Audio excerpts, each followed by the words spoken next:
All right, folks, let's do the lunar eclipse, full moon lunar eclipse in Scorpio video. The full moon lunar eclipse is going to be in an hour and actually 2 hours and a half from when I'm doing this video. It's 8:01 a.m. Pacific time and 10:34 a.m. Pacific time is when the eclipse is going to happen. It's a full moon. So I'm going to share all sorts of information in this video. Some of it, people who are more well versed in astrology are going to find a little boring. Some they will find relevant, and some people who are new to astrology and are not experts at it will find helpful, and some they will find a little too detailed. So I'm going to try and cover all bases. So be patient with me, whoever you are. With full moons, let me cover the basics. New moon 2 weeks ago. Energy peaks and crests as it heads towards a full moon. As I like to say, a wave starts, and by the time we get to the full moon, the wave crashes to the beach, and then it pulls back. The 4 or 5 days after a full moon are often the most balanced energetically and the most productive. We're not ramping up in pace. Things have already heated up and sort of crashed to the shore, and we might find ourselves energetically in a great place to get things done. And of course, that final week before the next new moon, the wave recedes, and the 48 hours or so before a new moon can feel really dull and flat and sleepy, for lack of a better word.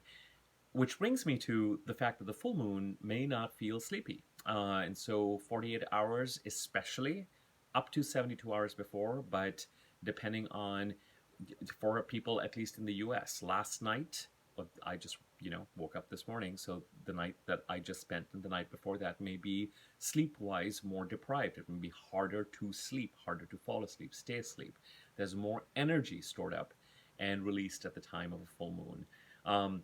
Other things, it is a full moon in Scorpio, so all those things that are associated with the sign of Scorpio, merging with another, financially, emotionally, um, in all sorts of more exciting ways. I don't want this video to get held up with the censors on YouTube. All those themes thematically, but even with full moons in general, emotions and sensuality reaches a kind of peak, and some people are much more sensitive to it than others. At the time of a full moon, there can be emotional outbursts, releases, temper tantrums.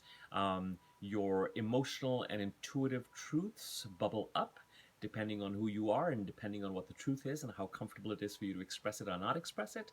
It either gets expressed in an articulate manner or in a more emotional, inarticulate manner. If you are either finding that you are at sixes or sevens with something, or you find that someone else is at sixes or sevens with you, I would recommend that outside of the drama that a full moon creates, to pay attention to what is actually being said and what is actually being expressed, because chances are something deep-seated, fears, reactions, feelings, intuitive awareness of some sort, intuitive fears might be coming to the surface. It's always helpful to know what is going on either in yourself or other people as they are in relationship to you.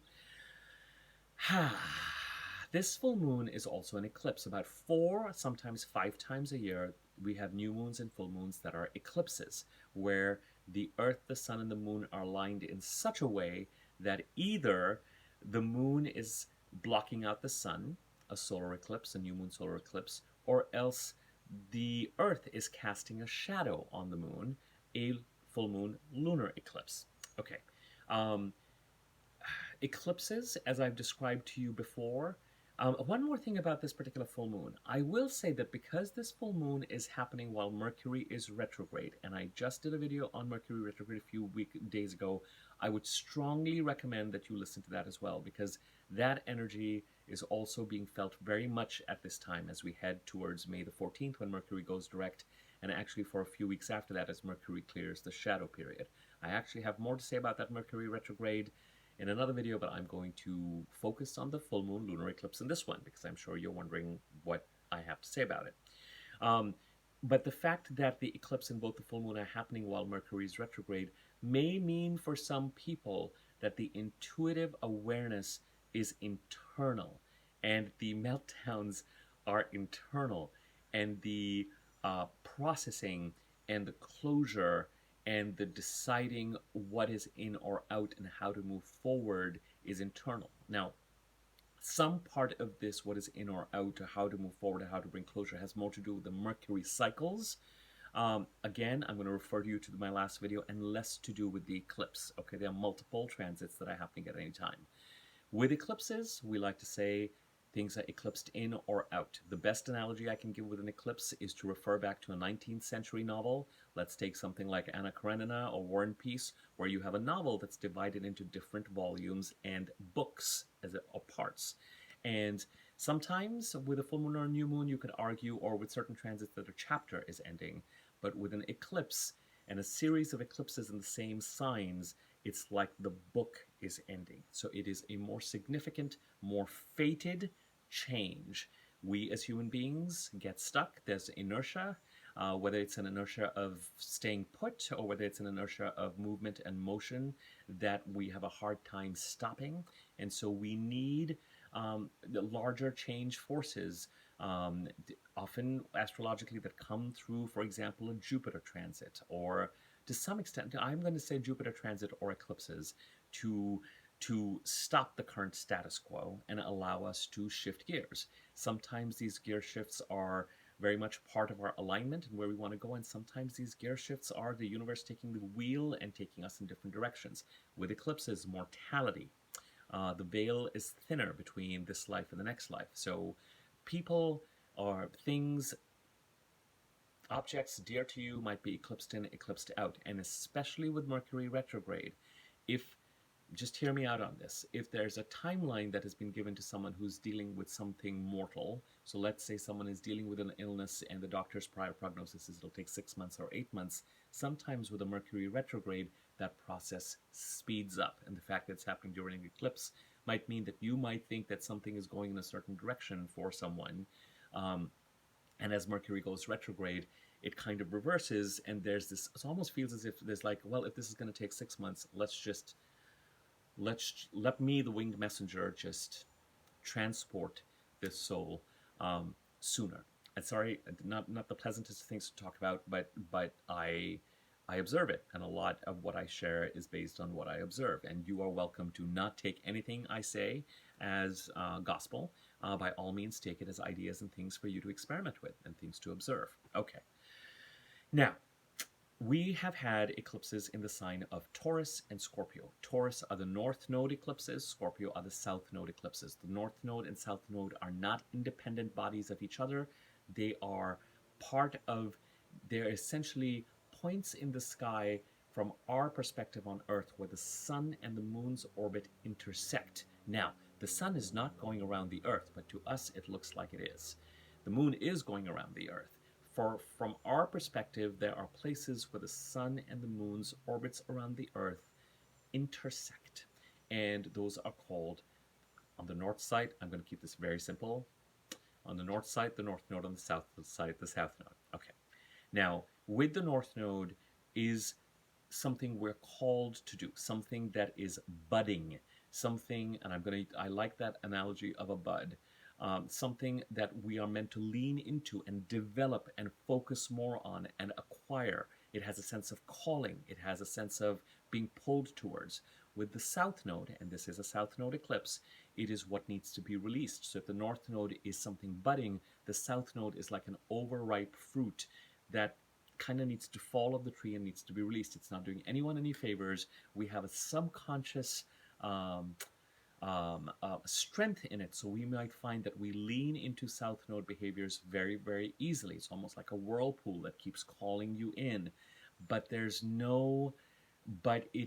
loss associated with it. It is not where we are meant to grow. It is not where we are meant to go. It may feel like a strength, but in fact, it creates loss. And we have already mastered what we need to master. We have already done, karmically completed, if you want to use that phrase, what needs to be completed with those behaviors. Archetypally, a North Node in Scorpio and a North Node in Taurus and a South Node in Scorpio, archetypally with the signs, implies that there's a push towards or a pull towards greater financial and emotional independence and a release of partnerships and codependency and intimate relationships. However, the houses in which these eclipses occurring are more important than the signs. I'm saying this because some of the literature and some of the stuff that is stated on the internet may lead you to believe that this is more of a single person's eclipse series. Move towards your financial independence, your paycheck, your um, independence as a person. Move away from relationships that are overly codependent, partnerships, um, marriage, contracts, financial and emotional sharing. However, if, for example, you are a Libra rising, or you are a Cancer rising, or a Pisces rising, there may be a need to focus more with a Libra rising, especially. This is very, very important. Do not go on. Understand where your chart is. Understand that the house is more important than the sign. If you're a Libra rising, Scorpio is in your second house, and Taurus is in your eighth house. There's a call to explore partnership. There's a call to explore greater commitment and whether you should or you shouldn't. In fact, for some of my Libra rising clients, it's a question of, do I marry? Do I pop the question? Do I divorce? And this year is that balancing point as the eclipses move from Taurus to Aries and your North Node eclipses move from the 8th house to the 7th house, where someone is either popping the question or filing the divorce papers. If you are an older Libra rising client and you are already in a committed partnership, the question may be, there may be things happening from an inheritance perspective, from a family, where that require you and your partner to determine how are we going to merge and recommit our resources and our intimacy and our partnership as we move forward. For some folks, it may be a question of, well, do we do this or not? Libra rising charts are really interesting right now because when Saturn moves into the 7th house in a couple of years, then partnerships will be but let's just leave that to the side. I can't tell you what to do. What I'm trying to emphasize is, do not go on the literature that is general. Pay attention to your chart and the houses in your chart and where these eclipses are taking place and where the North Node eclipse is taking place. It's not as simple as, because the North Node is in Taurus, you should become more independent. For a Libra rising especially, but also for a Cancer rising and a Pisces rising, the Taurus houses are more social, more community-based. So there may be a need to really focus more on immediate communities and friends and networks and social circles, and not place as much emphasis on independence at this point in time. So these are general statements. I do not know your charts. I do not know your intimate landscape with business or personal partners or friends or networks or social circles. Excuse me. It is Los Angeles. It must be a helicopter. Not quite sure why, but anyway, that's a whole other discussion.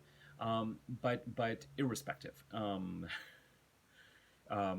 just pay attention to where and which houses these eclipses are taking place into. And this is a general reading. I'm not reading your chart, so you've got to gauge what your decision making is going to be if you're one of those ascendants that I mentioned with regard to your engagement with partners or community, and what's not. Are you merging? Are you not? But it's not as simple as, because it's a South Node in Scorpio eclipse, you need to separate and become independent. It is not that simple. In fact, it could be the opposite for some people. Based on, and particularly, as I said, for Libra rising clients, which is why I'm mentioning it here. Now, the Scorpio eclipse. And here's the other thing I want to tell you, which I find really important. I was starting to talk about how the North Node and the South Node are not independent of each other. They are basically the same points that move up, the same intersection of two circles, so they are actually completely in relationship and interdependent on each other. They are part of the same axis. They are the same polarity. What this means is that when you have a South Node eclipse cycle, and by that I mean you have a solar eclipse in Scorpio, like we did on October 25th of 2022, and 6 months later when you have a corresponding lunar eclipse in Scorpio. We don't always have a solar eclipse and a lunar eclipse over a 6-month period in the same sign, but we are dealing with that. So solar eclipse October 25th, lunar eclipse May the 5th, today. You may think that it is more obvious or clear, or the leading action may well have to do with the Scorpio part of the chart. Where does Scorpio sit in your house? What house is it? What does that house stand for? Sorry to point a finger at you all, but it's important. But you may find that the change or release that is demanded in the Scorpio part of your chart is as a result of developments that are calling you in the Taurus part of your chart. Remember, the prime mover and the puller and the drawer and the part of the chart that is calling you is the Taurus part of the chart, where the North Node is and where the North Node eclipses, corresponding North Node eclipses, have been taking place. So it could actually be that you've been sitting around wondering what needs to be released in the Scorpio part of the chart, and that will have become clear. But rather than the Scorpio part of the chart take the lead on it, the Taurus part of the chart may well have taken the lead on it, and there may have been events or developments between October 25th and May the 5th, October 25th, 2022, and May the 5th, that feel and are more overtly Taurus part of your chart related, that then make it clear to you what needs to be released in the Scorpio part of your chart. Okay, so if we take let's continue to go with the Libra rising example. There may be further commitments or merging with a partner, business or personal, that then requires you to ponder whether some aspect of your single life or your independence needs to be released, and what is it that needs to be released. Is it our income, emotional intimacy?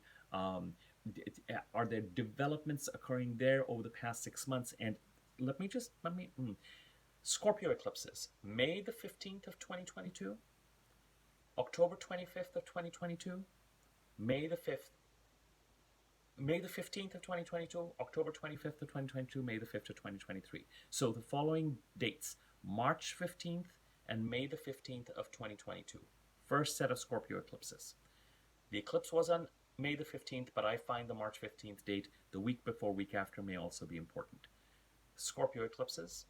Then October 25th, December 25th, 2022, March the 5th, May the 5th, 2023. Important markers in this development.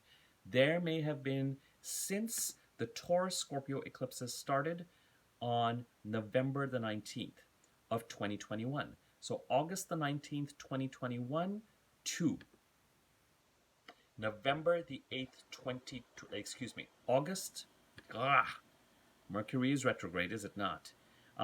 Forgive me. August 19th, 2021 to October 28th, 2023 is the way I would describe the timeline of these Taurus Scorpio eclipses. Developments may have occurred more in the Taurus part of your chart that then lead you to contemplate what needs to be released in the Scorpio part of your chart. Now, for some of us, events may have occurred around the time of this lunar eclipse that make that process clear and things come to a head. But because we're dealing with something that is escalating from October 25th to December 25th to March the 5th to May the 5th, for a lot of people, it can be like a crescendo sign in music, where by the time you come to May the 5th, there's no big event happening today. This is part of the reason why I wanted to do this video now, so that we could do this video and all this information about how it's a lunar eclipse and something horrible, is some major event is going to happen. For some people, a major event may be happening. You may find that you are moving, something is changing, something more dramatic and more intense, some sort of closure is happening, especially during this eclipse period of the past 2 weeks. That is significant, fine, but it is not true for everyone. What is truer is this escalation between March and May of last year, and then especially from October to May,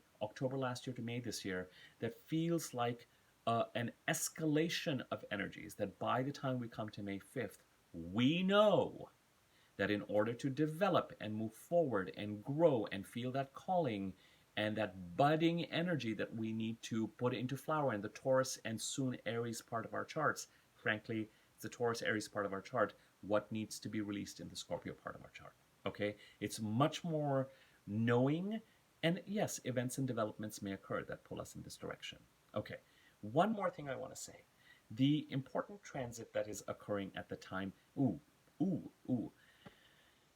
knowing is important with this eclipse because it is opposite Uranus, and the energy in the Taurus part of your chart that is seeking greater awakening and alignment and authenticity, you may really by now be clear about what it is that needs to be released in the Scorpio part of your chart, so that you can expand and become more authentic in the Taurus part of your chart.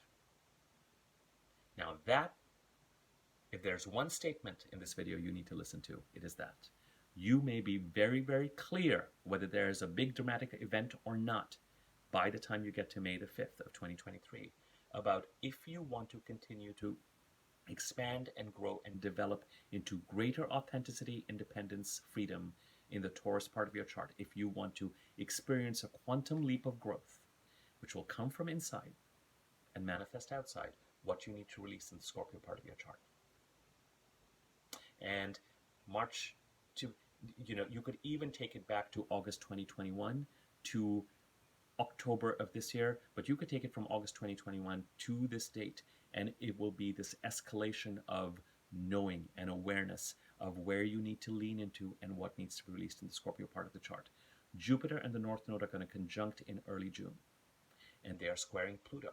Jupiter in Aries, North Node in Taurus. You have got to lean into and pay attention to what needs to grow and develop authentically in the Aries and Taurus part of your chart. Let the Taurus part of the chart take the lead.